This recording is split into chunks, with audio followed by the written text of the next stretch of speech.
Hello, hello, hello. I never think about lighting these things. Anyways, whatever.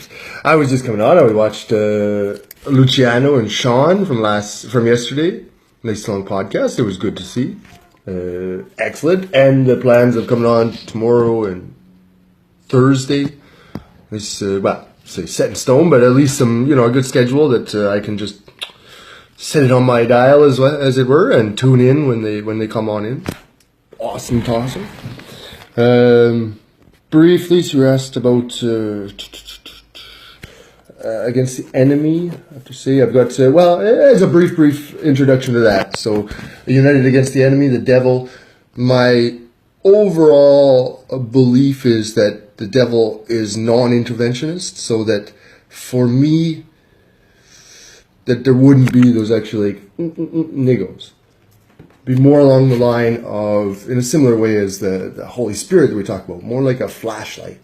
And there's no pushing, but you can just see which way is which one might look better to you, and perhaps, and again, I'm more on that, but without pushes or without putting words in my mouth, it might just be like, look at a path that looks more enticing or something like that. Maybe that's it. But to get into it, in general though, so it was got non-interventionist in terms of the enemy. I also have some stuff to say about Sean did a nice long response to He did a long response to I guess my point of view. He says, "We're gonna put this to bed once and for all, Fraser. Here's why you're wrong." Objections to Christianity, it's called. The blog post is called. So reading through that. Anyways. I don't know if you put it to bed yet, Sean. I wasn't totally convinced. In fact, some of the arguments were rather confusing. Anyways. But in general, I guess I'm going to try and reiterate this in a little bit of a different way, one part. But we can go back. I would much rather podcast, as I said, podcast back and forth in a discussion than trying to respond point for point to a blog post. Anyways, we can do that. But in general, I would leave with this one point. Just that, to say that it would be incredibly hard for me to prove that what you feel about God, what you feel about God's message, it would be incredibly hard for me to prove that that's wrong. We'll say impossible to prove that what you say, what you receive as a message on a daily day, it would be incredibly hard for me to say to you, no, that's not true. That didn't happen at all. So when I have, again, where my belief system comes in and where I hold steady, as it were, through life and not acting out or rebelling spiritually, but following a good path and always asking and being conscious of following a good path, that is true, and it's not subjective at all. My point of view on the world is subjective, but the truth is not subjective. So I do not believe that by me trying to explain to you what is going on in my spiritual relationship with God is me trying to redefine it for my own purposes. What I'm trying to do is just get across to you what I'm feeling. And of course, my words are faulty and they don't come out right. But that is a very real relationship. And it's not my trying to change the truth. It's not my trying to put 1 + 1 = 3. As you know, I'm a math guy. The whole 1 + 1 = 3 thing doesn't work so good on me because I'm a math guy. I know what 1 + 1 is. But yeah, just that you say that I'm just totally wrong and I'm just trying to do it just for my own needs or to get away with something or something like this.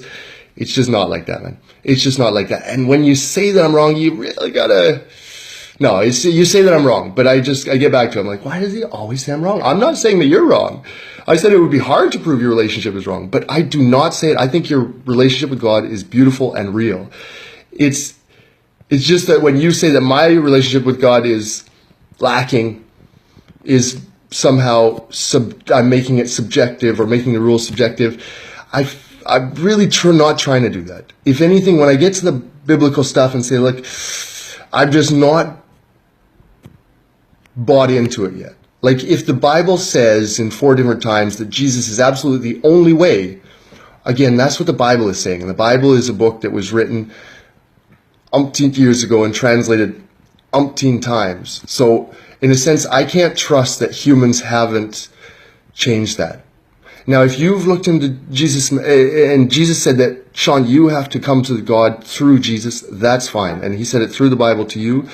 When I look at the Bible, God says, be wary. That's about it. So again, my relationship, I believe, is very real. But the points you made that you brought up, again, I'll definitely reflect on them. We can talk about them one-on-one, totally believe. But again, as you said, we're going to put these to bed now. Here it goes. Is that enough? No, it's not enough, Sean. Sorry. You're going to have to do more apologetics on me, I guess. Anyways, talk to you guys soon. Really look forward to this uptick in the podcasting rate. Oh, one other thing. Yeah, so I'm getting onto this. Consider that my opening foray into the United Against the Enemy.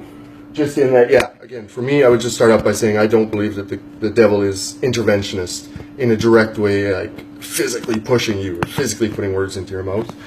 I don't believe that.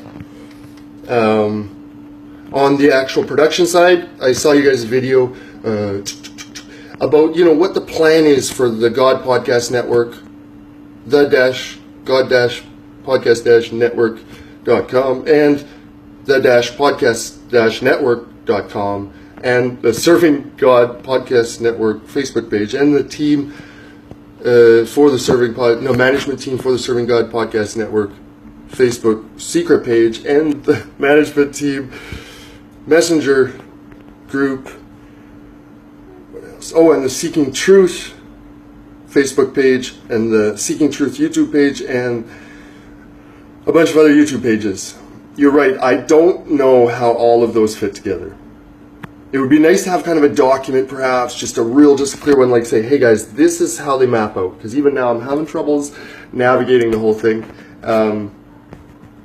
And what exactly I'm supposed to do. So right now, as I said on my task list, I'm looking at, I don't know why I'm turning, spinning in circles. On my desk, I'm spinning in circles. No, but as I said, just getting some more material online. Just podcasting just as a way of recording video, right? This is just a way of recording video. Afterwards, we can edit it in. So it's not, in my mind, really live. It's just recording video within the team page, because recording video within the team page is the easiest way I can record video with quality. I don't get that hiss. I don't get the sound thing. I don't have issues like when I tried to do a screen capture kind of thing. Get just terrible video quality and the sound quality. Like it was doing that whole hiss thing. That was when I was trying to do one of those screen captures. So Facebook Live is just the best way for me to record. I'm just going to keep doing that, just dumping it on the team page. But I understand that's not the way you're doing it. And that's fine. That's fine. But just understand that's the easiest way for me to do it. So I plan on continue that way. At the same time, like I say, just uploading all the YouTube stuff raw as it is to YouTube. All of the Facebook stuff, all of the stuff on Seeking Truth, as it were. Loading all that to an open YouTube page. So as you say, when it comes to, just sharing a message, I don't have time to edit that stuff down. Like, not at all. But I can post it out to the group, or post it out to the world. So as you say, we're not just talking in a secret group, but that it's out there. Now, one day I hope to have a little intro and a little conclusion. I can just slap duck on the front and the back.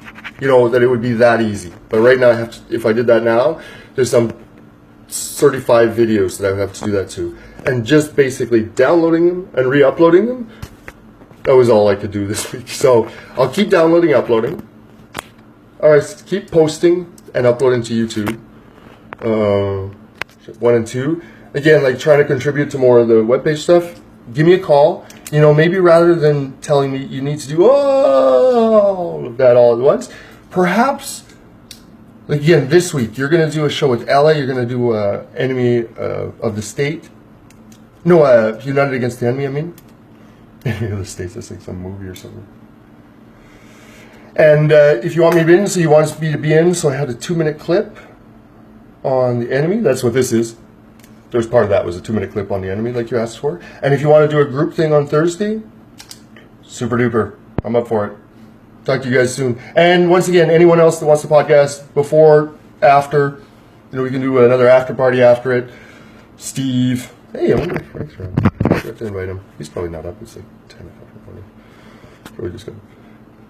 Got Steve, got Arturo, Tommy. Anyone wants to go out, like we can have this whole United Against the Enemy date, Seeking Truth. I'll try and make myself more available to do to do anyways, any little one-offs. They can be short, they can be one topic, they can be long. If I talk to Frank, it's going to be long. So, yes. Tic-tac talk. So, United Against the Enemy, plans, and a little response to Sean. I'll give a better response, but I hope we can have a back and forth about, again, what you call the objections to Christianity. And maybe with Steve too, because he was in that blog post too. Maybe the three of us can do like the objections to Christianity. So we got United Against the Enemy, objections to Christianity, God Podcast Network, you know, sort of the organizing stuff. Me too, I don't know what's going on. And so we talk about a communication issue, like you say, definitely. I'm half of the dance party there too. So I'm just not perhaps getting it or not having enough time to fully invest in the way that you've imagined it. Anyways, we can work on that for sure to improve our communication. Totally agree. And so United Against Enemy, look forward to it. And again, like, oh yeah, the technical steps. I got work to do. I got work to do to get my stuff more polished. But looking forward to it. Looking forward to it. I'm excited. Now we're all going. Let's go. And not thinking about, oh yeah. And also, sorry, I didn't mean to say that you weren't doing anything by your not podcasting. That's not what I meant to intend. Because I do see, like, again, you have a whole studio in the background. I guess, you know, the frustration I was expressing the other day was just more that, you know, just something, like you say, I called you for a couple months, it's just like, no, not tonight, not tonight, not tonight, not tonight, not tonight. So now that it's happening, and now that all the technical stuff is not behind us, but is it, again, that was what was taking up so much of your time. And my frustration was, well, like, why do you add one more computer? Why do you add one more channel? Why one more webpage? Why? Whereas what you says, that's what you need to build the network properly. And so that's fine. I didn't mean to say, or didn't mean to imply that you weren't working. Like I said before, like, I know that you're doing a nutload of work. It's just that it was just the podcasting side. Just that for me, this is the most enjoyable part of it. This is the only part that I want to do, in fact. Like, I'll help with the other stuff, but podcasting, just talking with other people, is the most enjoyable. And so the fact that I came on here not for you, Sean, but with you, really, so the podcast network, and then we've only done like 3 or 4 episodes together. It was like, oh, I kind of want to talk more about Sean, especially with the objections to Christianity. I feel like we've got a lot to talk about. So that's more what I said, is like podcasting with Sean. I felt that since December we weren't really podcasting together. Like, having some back and forth behind scenes, but not really getting together. So I guess that's my last point. Sorry, Sean, I didn't mean to imply in any way that you weren't doing enough. Like, I know that you've got health things coming on and that you're doing a buttload of work. Like, again, when the camera's pointed at you in the studio, you don't see that $1,000 pile of technical gadgets or whatever. Oops, I shouldn't have said that online. Don't break into Sean's place. That was a really weird thing to say. Anyways, all just to say, Sean has been doing a lot of work. He's been doing a lot of work. So if you don't see him, like, online, he is around and he's kicking and he's doing and again, working through some health issues, doing it anyways. He's a trooper. So I apologize if I didn't mean to do that. I just meant frustrated. I want to talk to you, Sean. I want to talk to you. I feel like we haven't connected in a while. So that's that. Looking forward to next steps. That was a pretty all over the place kind of conversation there. Let's spin around because we've just been spinning. Are you dizzy? Are you dizzy? Oh my gosh! Oh my. Okay, yeah, I'm dizzy. So silly. Okay, see you guys later.